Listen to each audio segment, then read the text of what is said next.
And now I have my new on air button. I'm so thrilled. We're on air.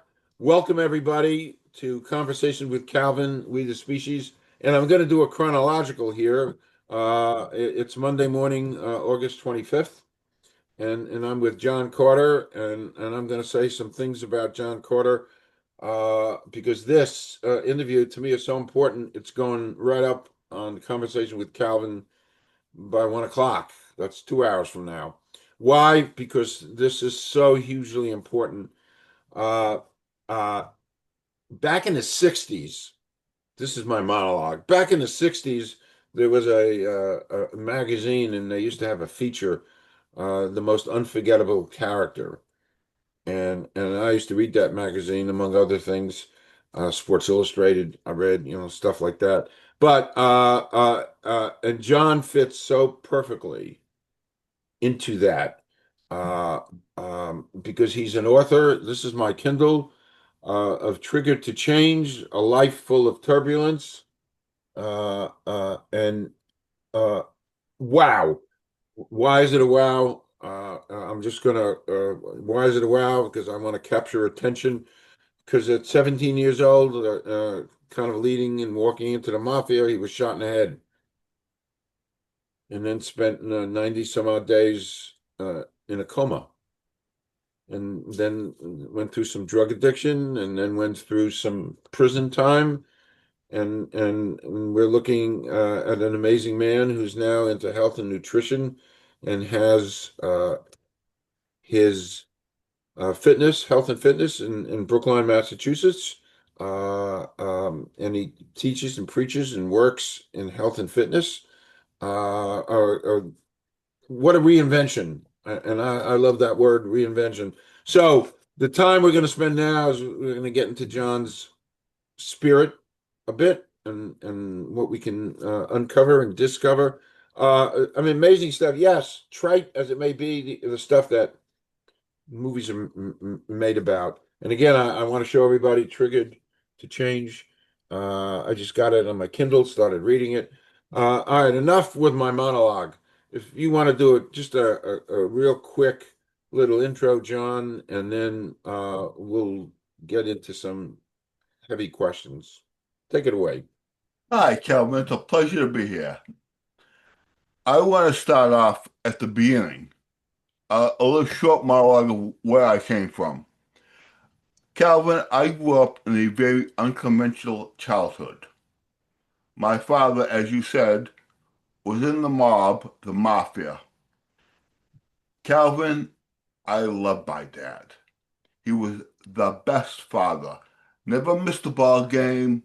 Always there for me. Was awesome. He was my idol. And so when he passed, Calvin, I want to be like him. I want to wear his shoes, Calvin. But I was not his size. Immediately, I found myself in a world of trouble. This organized crime stuff was not meant for my life. So I found myself in a world of trouble.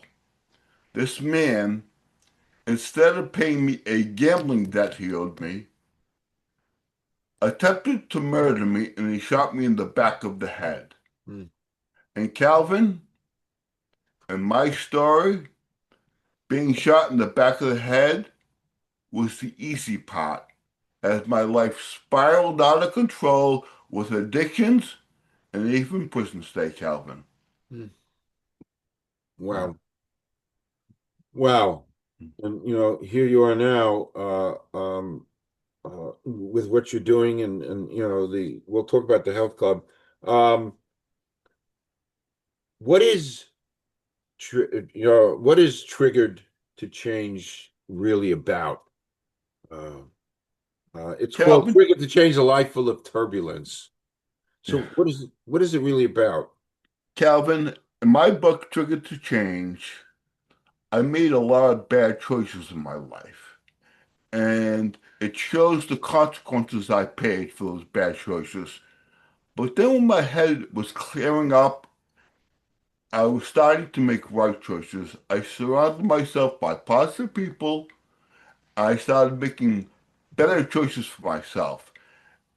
and it brings me from being shot all the way now to where I am. I'm a proud father. I'm an, I have an awesome life. I am so grateful of the things I have in life. Now, Calvin, I need to tell you about my coma. When I was shot, I went right down. And my friend that was with me at the time was able to get away and call for help. And they rescued me. I was rushed to the hospital. I was in a coma. My coma was for 90 days. Calvin, this was one long dream. But it was not a dream where it's kind of iffy, like a regular dream where it's kind of fadey. This is very vivid, very real, like I lived the whole lifetime. Now, Calvin, my accident was in 1992, December 15th, 1992, and I can remember this dream like it was last night. The midst of this dream, Calvin, I was in a hospital and I was chained to my bed.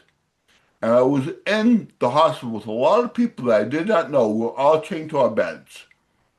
Now, every day they would unchain us and they would bring us to a swimming pool. And the winner of the swimming race got to go home. Now, Wow. remember, Calvin, this was a dream. Right. It hurt like hell to get in that pool. Hurt like hell. And I kept losing and losing and losing. And Calvin, this is the first time in my life where I said, I quit.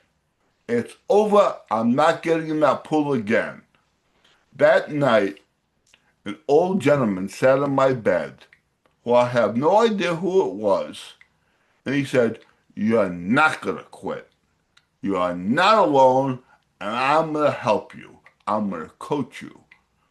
For days, for weeks, he took me to that swimming pool, and he trained me, and he trained me. Calvin, now it's the morning of the big race. He gets me unchained out of my bed, gets me down to the pool, gives me this big pep talk. I'll fired up. He gets me in the pool. I'm swimming like a bat out of hell. I touched the wall first, and I woke. I woke out of my coma, Calvin. Wow. Thank God I didn't quit, Calvin. Thank Wow. God I didn't quit. Calvin, now, that was 3 months. I spent another 6 months on top of that in the hospital. So a total of 9 months. Now, in the hospital, I was never alone. I was always with people, so I felt okay. Now, I get discharged from the hospital, and my mother has a basement apartment all set up for me. So I go back to Worcester, I enter the apartment, and Calvin, this is where depression set in. I was all alone. Before I knew it, all alone in my wheelchair. Before I knew it, I was 300 pounds because I was eating, eating, eating. I added alcohol. I added cocaine. So before I knew it, I was over 300 pounds, sitting in a wheelchair, an alcoholic, a drug addict. Calvin, my life was a mess. So the police, excuse me, so I could not afford my drug habit no more. So my bright idea, after being shot in the head, Calvin, my bright idea is to become a drug dealer. So that's what I start doing.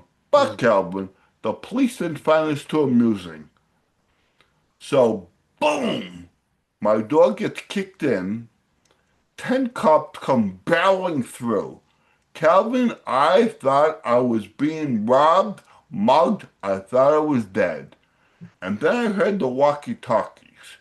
And this is what I said. Thank God this is over. Calvin, my life was in such a mess. Oh, This was a good thing. I can remember the cop look at me as I was smiling. And he said, "What the heck are you smiling at? You're in a lot of trouble here, sir." I said, "Buddy, you just don't understand. My life is such a mess. This is a good thing." Wow. So they find drugs and other things in my house and they arrest me and they bring me to jail.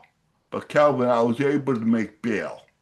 So I remember I'm sitting in the parking lot of the police station, weighing 330 pounds, sitting in a wheelchair, no drugs, no money, nowhere to go. Calvin, I was a lost soul. I Wow. was a broken man. My brother-in-law, who was with me, says you need to stop with getting sober. Calvin, I didn't have a lot of options at the time. So that's what I did. I said, okay. So he took me to a detox. Now, after like 6 or 7 days in the detox, my head started getting a little clearer. The drugs were coming out of my system. And I knew I liked this. I wanted to stay sober. Now, when you're in detox and you want to go on for further treatment, you enter a halfway house. But you have to be accepted to a halfway house. You have to be interviewed. So this is where my life changed, Calvin. This is where the person changed my life. I had to be interviewed for a halfway house. So I went to the Granada House in Boston, Mass. And I remember I wheeled in to the executive director's office. I'm waiting for her to interview me. She comes walking through the door, wobbling. I could see there was something wrong with her. She sits down and she proceeds to tell me her story, how she was in a cocaine accident that nearly cost her her life, and she was in a wheelchair for years. Calvin, this is in 1994, and she was already sober for 20 years. Wow. I remember looking at her, Calvin, I was in awe. I couldn't believe it. Calvin, the wheelchair was hell. The wheelchair was a prison. It was hell. I couldn't believe this woman got out of that wheelchair. Couldn't believe it. She was smiling, she was happy, and she was glowing. Calvin, I said, I want this. I want to be like her. She became my best friend, Calvin, and she's actually the woman who wrote the foreword in my book, Yes, I Thinking saw to that. Change. I Yes. saw that. She's an unbelievable person, and she's one of my best friends. Deb Larson, Venable. God bless her. Yes. Yep, I saw And that. I read it. Yeah. yeah. And Calvin, just because you get sober does not mean your life becomes instantly better. It just gives you the ability to show up for it. Now, I still have this court case hanging over my head. So Deb takes me into court. I remember rolling up to the judge and I said to myself, he's going to have leniency on me. I'm in a wheelchair. I'm with Deb. I've been sober for a year. This is my first offense. He's going to have leniency on me. I rolled up. He looked at me, said, "Mr. Carter," he said, "we don't discriminate in this courtroom. You will get the same sentence any drug dealer gets in my community." Calvin, he gave me 10 years. At this time, I was so mad and angry, I couldn't believe this. But that changed to being positive. Because in prison, Calvin, there's a lot of recidivism. People coming in, getting out, a big revolving door. And that's what I said to myself. I need to make a plan here. I need to do something. I do not want to come back to this prison. So I went back to my cell, Calvin, and I'm talking to my dad who's up in heaven, and he taught me a lot of great lessons that are in this book. Lots of great lessons. But one of them, when it came, boom, it hit me like a bolt of lightning. I remember this lesson as a kid. Fail to plan, plan to fail. I said, oh my goodness, I'm going to make a plan here. I'm not coming back here. I'm not going to fail. Calvin, immediately I get on the phone and I call Deb from the halfway house. And she says, I've been waiting for this phone call. Of course we're going to help you. You're not alone. And Calvin, thank God, because I got out of prison at the age of 32 with $100 to my name Hmm. and a bus ticket. My chances of going back home to Worcester, Mass, my chances of succeeding would have been almost near zero. So I walked through my fears. I did something I didn't want to do, Calvin. I got on that bus. I took that left. I went to Boston, back to the halfway house. And thank goodness, Calvin.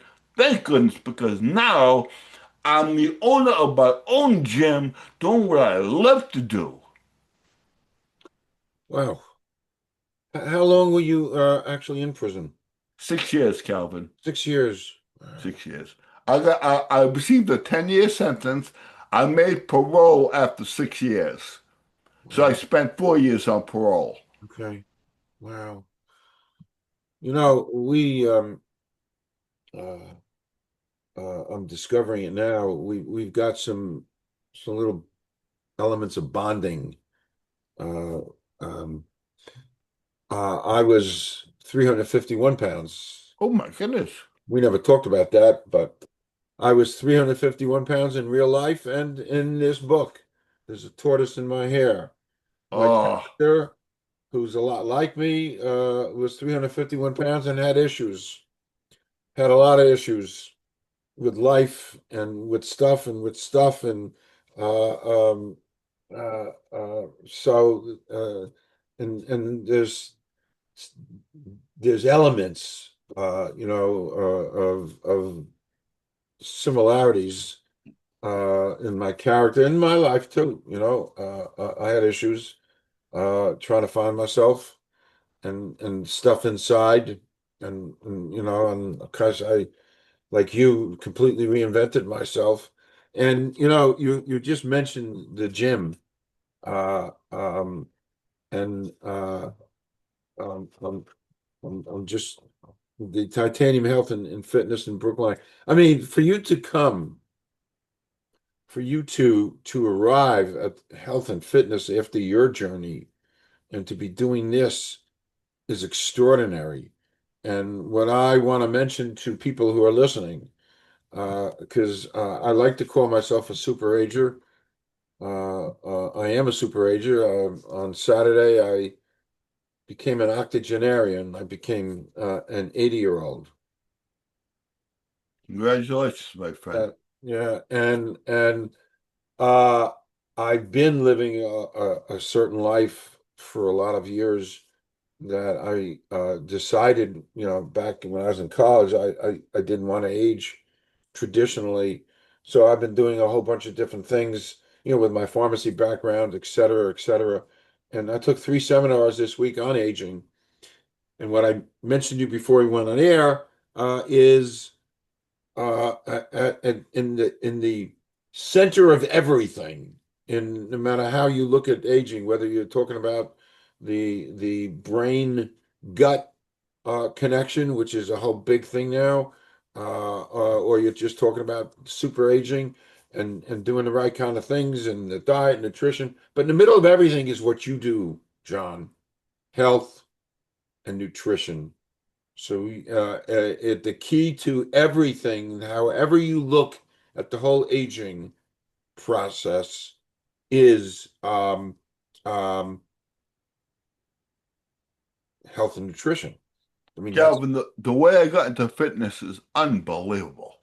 I'd like you to Unbelievable. tell me how that happened. I'd like to know that. So in prison, my first day, three men entered my cell. And I said, oh my goodness, I'm in trouble here. And they said to me, we're friends of your dad's, Wow, and we're here to help you. wow, and we're going to start by getting you out of that wheelchair. Now, Calvin, I'm 300 pounds. I've been in a wheelchair for years. I'm saying, I said, this is not possible. They said, we don't care if we have to carry you. You are not using this wheelchair in prison. Calvin, for months, they took me to the prison gym. They trained me and trained me. I was getting stronger and stronger using that chair less and less. And Wow. who would have thought three convicts in prison would have taught me this lesson? Yeah. Calvin, I was getting stronger and stronger physically, but I could not understand why I was feeling so good mentally. Calvin, I was on the outside of prison, free, feeling like crap, alone, disgusted. Now I'm in a cell 6 by 6 in prison, and I'm happy. I'm saying, this is reverse here. What's going on?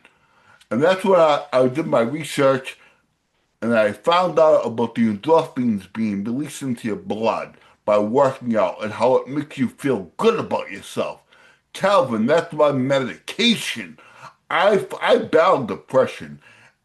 And I did not think by taking pills, depression pills, for an addict was to make me taking a pill to make me feel better was a good idea.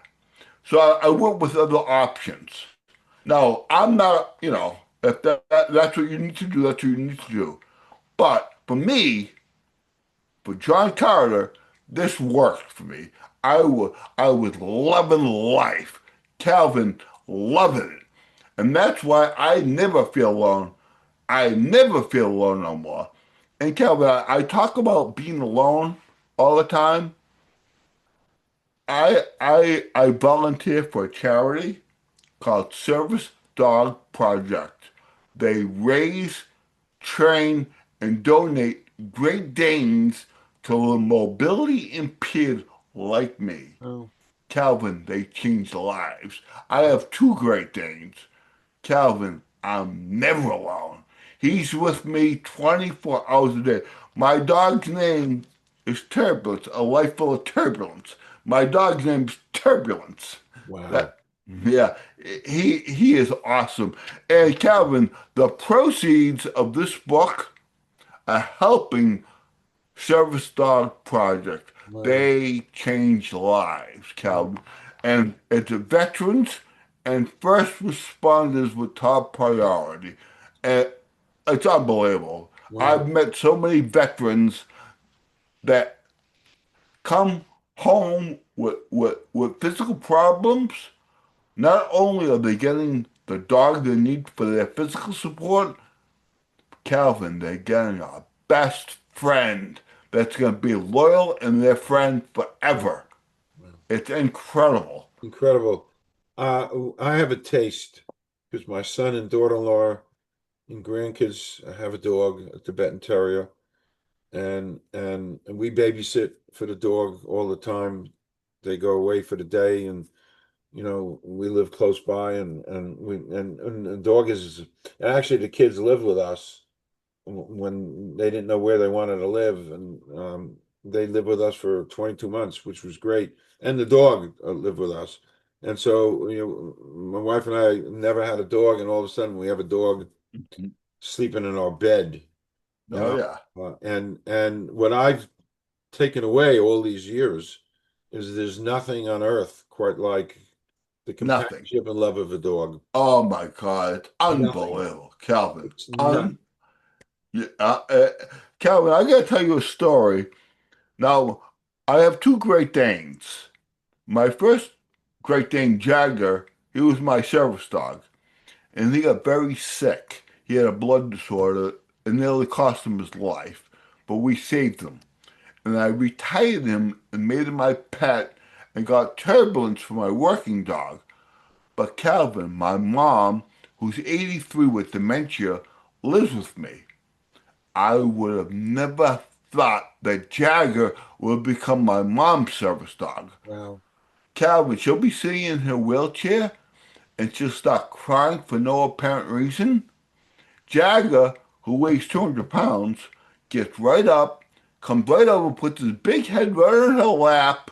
She Mm. starts patting him. She has no recollection why she was even crying. It's Wow. smile from ear to ear. Calvin, if any of your listeners have a family member or battling somebody, they're taking care of somebody with some kind of mental problem or dementia, also whatever it is, Calvin, this is a godsend. It's unbelievable. It makes my life so much better. I Yeah. mean, to sit there and watch my mother cry and not being able to do anything about it, it was very hurtful. Now, the crying don't even last 30 seconds. Don't even last 30 seconds before Jackie gets right up. Wow. Yeah. Um, I just want to go off topic. I like these questions. I've been asking them for a long time. So completely off topic, and You you go don't right ahead, necessarily buddy.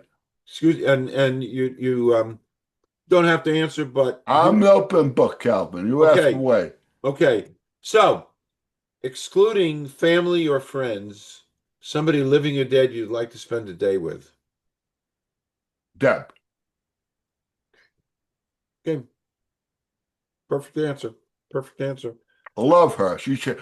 Calvin, she has so much wisdom and knowledge. She's helped so many people. When I'm near her, I just want to listen. I try to keep, I want to take every word she has because she is incredibly, incredibly Oh, look what she's passionate. done with you, you know? Correct. I mean, my goodness. It's a wow. Yeah, she's a wow. Uh, another cute question I like to ask. Do you have any favorite movies? I think I might know one, but I'm just guessing. Do you have any favorite movies? I'm ashamed to say it. I, I, The Godfather was one of my when I was a youngster.